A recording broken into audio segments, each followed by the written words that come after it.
சுமார் ஒரு 5-6 வருஷத்துக்கு முன்னாடி மட்டமான கம்ப்யூட்டர் 4 லேப்டாப் 4க்கு 4 ரூம்ல வச்சு ஆரம்பிச்ச பசங்க நீங்க எப்படி இருக்காங்க? கோடிகளை சம்பாரிச்சிட்டு இருக்காங்க. டேபிள் வாங்க கூட காசு இல்லையா? அப்புறம் அண்ணாச்சிக்கு மிஸ்டு கால் கொடுத்து டேபிள் மேட் வாங்கி இந்த கம்பெனியை ஸ்டார்ட் பண்ணிருக்காங்க. இப்போ போது கம்பெனி. இவங்க வந்ததுக்கு அப்புறம் அந்த கவுண்டர்ல 3 நாளைக்கு ஹவுஸ்ஃபுல் ஆகுன்றதுனால மெயினான படங்களுக்கு ஒரு 10 டிக்கெட் 15 டிக்கெட் கொடுத்துட்டு அதுக்கப்புறம் எல்லாத்தையும் ஆன்லைன் அப்படின்னு விட்டுறது மேக்ஸிமம் தியேட்டர்ஸ்ல. ஏப்பான்னா 30 ரூபாய் ஒரு டிக்கெட்டுக்கு 30 ரூபாய் வந்து சார்ஜஸ் தனியா சார்ஜ் பண்றீங்க. அப்ப என்ன ஆகும்? வர லாபத்துல 15 ரூபாய் தியேட்டருக்கு 15 ரூபாய் ஆன்லைன் சைட் ரன் பண்றவங்களுக்கு போதுமே முறை முசா.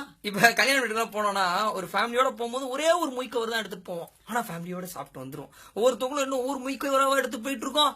அவங்க என்ன பண்றாங்க? திருப்பி கிளம்பி வரும்போது எல்லாருக்கும் ஒவ்வொருக்கும் தனித்தனியா தேங்காய் போய் கொடுக்குறாங்க. அந்த மாதிரி நாங்க காசு கொடுத்தோம்னா ஒரே ஒரு டிரான்சாக்ஷன் சார்ஜ் வாங்கிட்டு எல்லாருக்கும் டிக்கெட் கொடுங்க. ஒரு 30 ரூபா பரவாயில்ல, ஒவ்வொன்றுக்கு 30 ரூபா. எப்படி இப்ப பாகுபலி படம் வந்துச்சு. பாகுபலி படத்தோட ஃபர்ஸ்ட் 10 நாளோட கலெக்ஷன் ஆன்லைன்ல மட்டும் எவ்வளவுன்னு பாத்தீங்கன்னா 1 கோடி. 1 கோடி அப்பு. ஆமா போய் நான் பார்த்தேன். 1 கோடி பேர் டிக்கெட் புக் பண்ணிருக்காங்க. ஆமா. சோ மொத்தத்துல வந்து டிக்கெட்டோட வருமானத்தை தாண்டி இதோட டிக்கெட்டோட டிரான்சாக்ஷன் சார்ஜஸ் மட்டும் எவ்வளவு இருக்குன்னு பாத்தீங்கன்னா இன்டு 30 போட்டீங்கன்னா 30 கோடி ரூபாய் வந்திருக்குது. 10 நாளைக்கே அந்த படம் எவ்வளவு நாள் ஓடிச்சு? இந்த 30 கோடி ரூபாய் பாகுபலி ப்ரொடியூசரே ஒரு சைட் எடுத்து ரன் பண்ணிருந்தாருன்னா இது ஒரு பெரிய ப்ராஃபிட் அவரே பாத்துட்டு போயிருக்கலாம். ஏன்னா சைட் ஆரம்பிச்சு ரன் பண்றதுக்கு 2 லட்சத்துல ஆரம்பிச்சு 15 லட்சத்துல சூப்பரான சைட்ல வந்து ரெடி பண்ணி போயிட்டு இருக்கலாமா? சரி, அப்படி இல்லைன்னா ப்ரொடியூசர் கவுன்சிலா சம்பாதிக்கட்டும். ஒரு டிக்கெட்டுக்கு 5 ரூபா தான், 30 ரூபா நாங்க போடல, 5 ரூபா தான் சொல்லிட்டு எல்லா தேட்டருக்காரங்களோட பேசுங்க.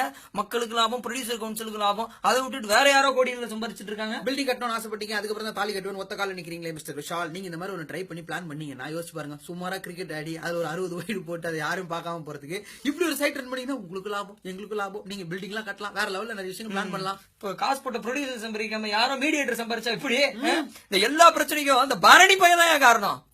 இப்படிதான் என்ன தப்பாவே பேசுறாங்க பாஸ்.